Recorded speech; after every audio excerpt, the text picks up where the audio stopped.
Hey, welcome to day 5 of your first week following Jesus. This is probably one of my favorite things to talk about, and that is how to actually talk to the Lord. What we do is we call this prayer, right? You've probably heard that terminology before, but some people are really nervous about prayer because they're like, well, what do I say to God? How do I talk to God? A couple of things just to ease your mind. Number one, the Lord knows what you sound like, so don't try to put on flowery words or try to sound like somebody that you're not. That's a little confusing, not only to you, but probably the Lord's going, who are you? Why are you not just talking to me using your normal voice, right? So just carry on a conversation with the Lord just the same way that I carry on a conversation with you or you would carry on a conversation with me. But one way to easily kind of structure your prayer life so that you're talking to the Lord is to think through what I call ACTS, A-C-T-S. It's just an acrostic to help kind of structure your times alone with the Lord. And the A, and by the way, just so you know, like this isn't something I made up, this has been around forever, right? But the A stands for adoration.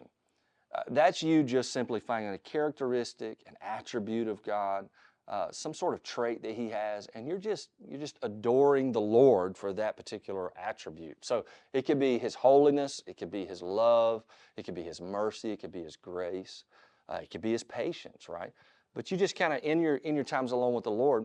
And this is what I'd encourage you, like just have a time alone with the Lord. It's like you're setting an appointment, right? I'm in a coffee shop, I come to meet somebody. Think about meeting with the Lord this way.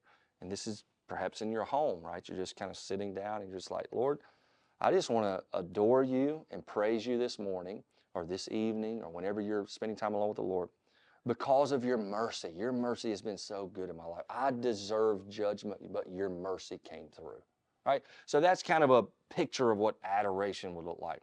Now, the C in Acts stands for confession. This is where you confess your sin to the Lord, right? When you sin as a follower of Jesus, you don't lose your salvation, but you lose your fellowship, right? So you lose that intimacy. So what you want to do is just make sure you keep short accounts with the Lord. So as sin comes to your heart and mind, you just confess it to the Lord. And one simple way to think through this is just think through your body, right? Lord, is there anything I've been looking at I shouldn't look at? I want to confess that to you. Is there anything I've been listening to I shouldn't listen to? Anything I've been saying that I shouldn't say? Anything that I've been doing with my hands or my feet, right, that I shouldn't be doing? You're just confessing that sin to the Lord. Now, once you kind of finish confession, then I encourage people to go to the T in Acts, and that's thanksgiving. You're just thanking God for what He's done in your life, what He's doing through your life. Simultaneously, you can thank God for what He's doing in the lives of others and through the lives of others. All right, and then once you complete that, you go to supplication. And this is you really requesting of God for the needs you have in your life. Jesus even said when you pray like this, you're just simply saying, Lord, I'm asking you for my daily bread, right? What do you need from the Lord?